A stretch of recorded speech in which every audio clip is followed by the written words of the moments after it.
This video will walk you through the steps of using Dreamweaver to create a table and add some images into it, and maybe add in some links to it as well. So let's work our way through this. For a start, you need to open Dreamweaver. I recommend that you have Dreamweaver pinned to your taskbar so that you can always find it. Okay, opening up Dreamweaver, the first thing we need to make sure is, are we in the correct site? I have multiple sites. You probably go automatically to the site, the only site that you have. So I need to change to my Year 10 web. And once I'm in there, this is the only place I should go to find files. All my files should be in this folder here, and that's where I work from. Okay, let's have a look what we've got in Sector in terms of the lesson that we're doing. So the lesson we're doing has this task. We've already set up Dreamweaver, and this is the task. So we're going to make a new file and save it as Dream01. So up here, File, and New. Make sure it's a HTML file that you're creating. Create. And we end up with a whole stack of code in there. It depends on which settings up here, what you see at this point. And I'm going to do File, and I'm going to save straight away. I'm going to call it Dream01. I tend to always use lowercase for the names of files, even though it doesn't look quite as neat, because some web servers use capitals and don't use capitals. It's better to make them all lowercase. Having done that, I now see on my right hand side here that that file is now part of the set of files that are available to me. If it didn't do that, then there's something wrong. For what you're doing at the moment, you won't be in code view, you will be in design view. So up here we're going to change the design view. And at this stage we have a blank canvas. Make sure it says design and not live. All right, you want it to be on design.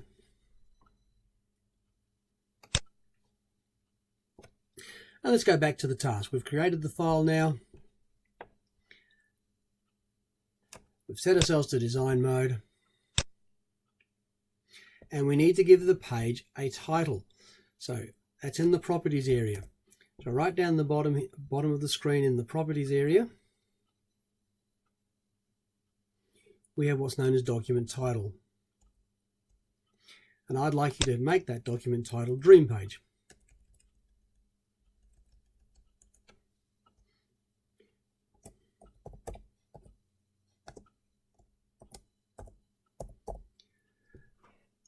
Where do you see this? Well, it now means that when you open this in a web browser, that Dream Page will appear as the tab at the top of the browser.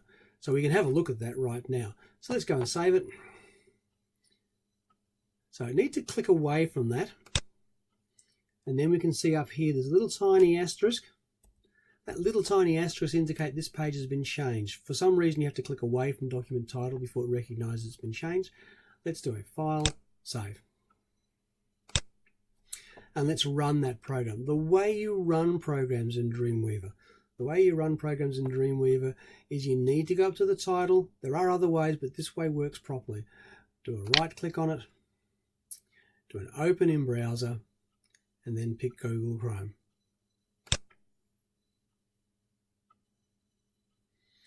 And this opens up. Strangely enough, it's a completely blank page. That's not very odd.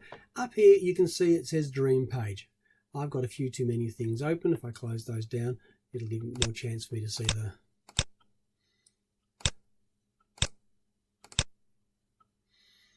And we can see now that up the top here, it says Dream Page. That's where what title is for. Okay, we don't need that for now. Let's go back to our web page and see what we're doing. So the exercise says, in the design of the page, just type web test and change it to heading 1. So let's do that next. So we're just going to type up here web test.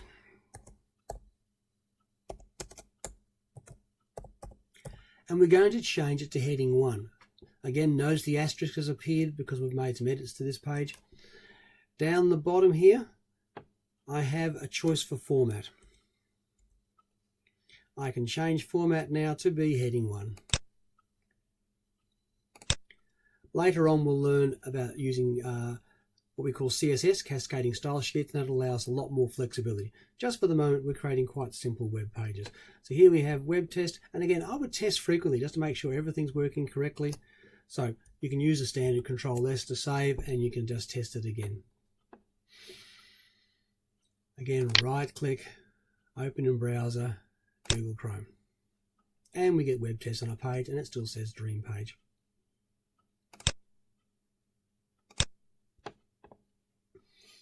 Alright, continuing on.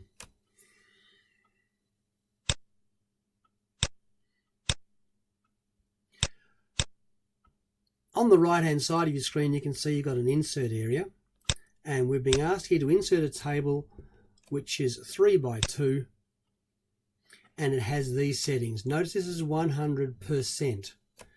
Alright, percent, not pixels, otherwise it'll be very, very tiny. So we're going to insert this 3 by 2 table with 100%. Everything else can stay the same for now. So over here, this is where the insert is. Okay, insert. I need to make sure that this is HTML. Older versions it may say just content, but HTML. And if I scroll through here I can find table. Once I click on table I get all these choices. I don't want 200 pixels, I want 100, and I want to change this to percent. So I click the drop down, and the other choice I've got here is percent. So that says 100%, and I said 3 by 2, so I'll make that 3 by 2. And just going back here,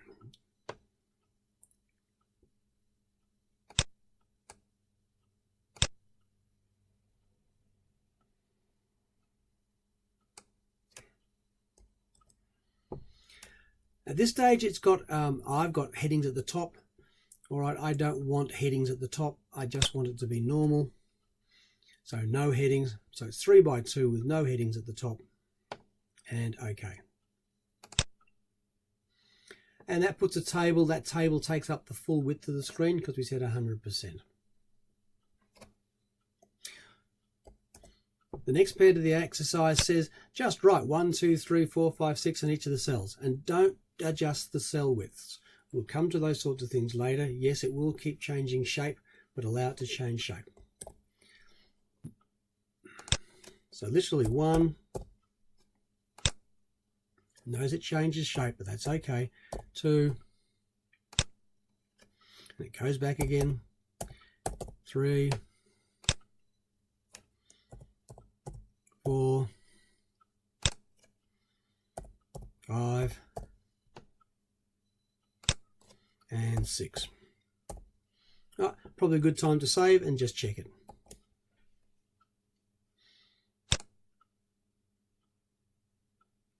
So we're going to run this program. Whoops, sorry, wrong place. Right click on here, open in browser, Google Chrome. And we have our table now with web test as a heading 1 across the top there, in this table 1, 2, 3, 4, 5, 6 in there.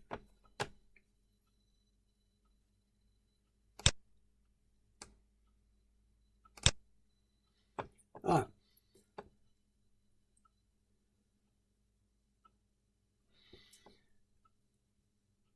The other thing you should find when you do this is if you change the size of the web browser window, the table should also stay as 100%. So let's try that.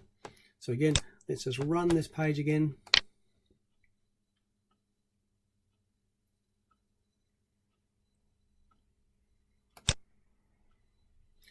And if I go up here so that I can change the size of my web browser, you can see here is if I shrink it down,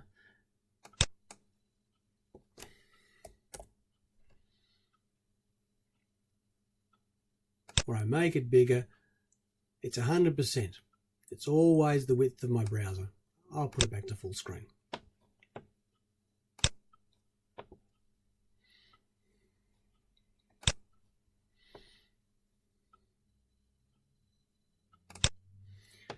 scrolling down to there, view the page, change the size, the table width should remain at 100%. Yes, it does. Insert a picture from the internet in alternate cells. So I want in cells 1, 4 and 5, I want you to put a picture. I want you to do it this way. I want you to capture using Win-Shift-S. The reason for doing this, it would make sure that you actually capture the picture and you save it as one of the files in your site.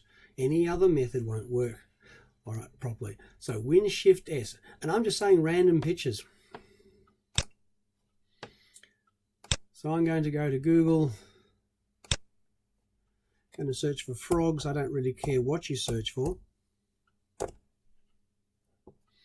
I'm just going to go to images. Oops, missed. Going to go to images.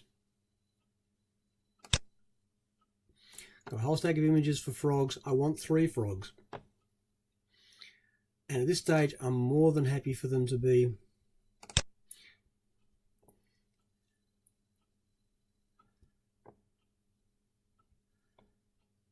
from the search screen. This seemingly comes from Wikipedia. So Win-Shift-S puts us the crosshairs. I'm going to then cover that area on the screen. That's now copied to my clipboard. It might ask you what you want to do with it, and you say copy to clipboard. And I'm going to picture 1, and I'm going to Control V. It will then ask, what do you want this to be? And it's suggesting a PNG format, which is fine. I tend to prefer JPEG, so I'm going to go down here to JPEG. It gives you some choices about the quality. We'll leave those as they are, and we'll say OK. And we need to give this a sensible name, so I'm going to call this Frog1. Save.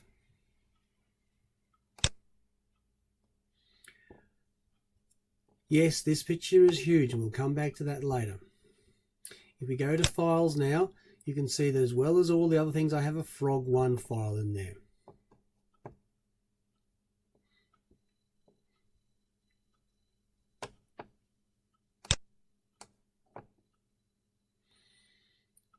And I said 1, 2, 4. So I'm going to go to the 4th position. Yes, I know that table's all squashed up and scrunched. We'll come back and fix those things later. All right, so in the 4th position down here, that's why I'm going to put another frog picture. So I'm going to come down here to my images. Let's pick another nice froggy. What you pick's up to you. Here's another one. Windows Shift S.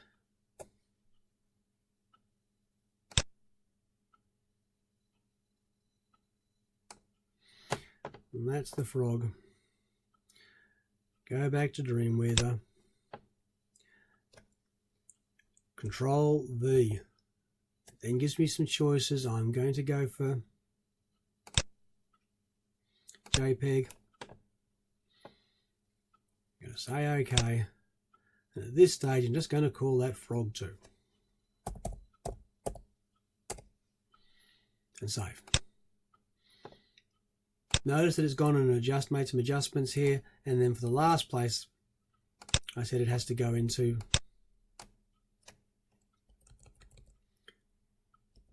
position 5. So I'm going to do the same sort of here for position 5.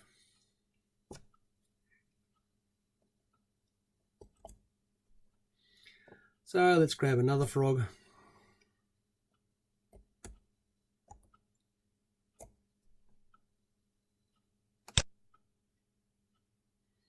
What you pick is up to you. And in position 5, right down here, I know it's position 5 because I can use my left and right arrow keys just to see. And Control V, again, it's going to ask the question. It's very important that it asks this question and it creates the file. And we'll say OK, and we'll call this Frog3. Again, you just need to be consistent and put something sensible in there. All right. And if I look in my files here, you'll see that I've got frog 1, 2, and 3, because I will have 3 in a moment. There it is, it's appeared. So I've got frog. So the important thing about this is the files end up in here. Frog 1, 2, 3 are in there. Okay, now the frog one is very big because of the way I copied it. That's okay for the moment. We'll learn about fixing those things later. Right, we do a Control S. Let's save it all. Let's have a look what we've got when we use a web browser. So open in browser, Google Chrome.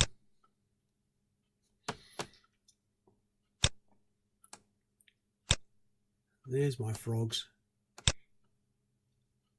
And the problem we have at the moment, it's no longer 100%.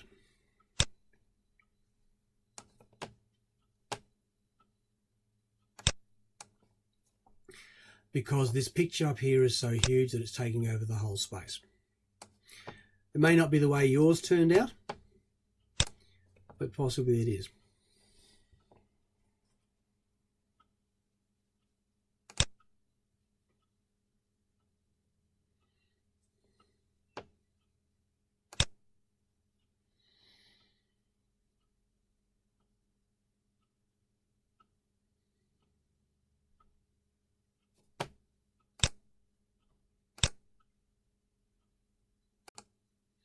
Okay, so our problem is that this picture is far too big for this space. So it's the picture itself we have to change the size of. And the way to do this is just to click on the picture, and notice down at the bottom here now in properties, we actually have a little thumbnail of the picture. One of the things we have across here is we have the width of that picture. Please note that there's a lock here suggesting that the width and the height are locked together so that they stay in proportion, so they doesn't end up being really squashed down or really stretched out wide. What we want to do is we want to make that about half the width of our page. I'm going to make it a little bit less than half to allow for the borders and things. So I'm going to make it 45%. And again, the trick is to make it 45%. So we need to change this from px to percentage sign. So I'm making that into a percentage sign. All right, and how did I get to this point? I clicked on the image. All right, so it should be saying image here. All right, at this stage it's saying 100%. I want it to be 45%. So I'm just going to make this 45. And I'm going to click down to the next box, and it should automatically change to 45. Why? Because we've got those locked with each other. All right, so they're locked so that the aspect ratio stays the same. So the width and height adjust automatically once you adjust one of them. All right, and we're just going to save that. And now we've got our frog fitting in that box quite nicely. And if I right click on that and open in browser, Google Chrome, and we see we now have our frogs just taking up the page and looking quite handsome indeed. All right, that's enough for this one. I hope you've managed to make all that happen so far. We will resume with this file later, so make sure it's saved as Dream01.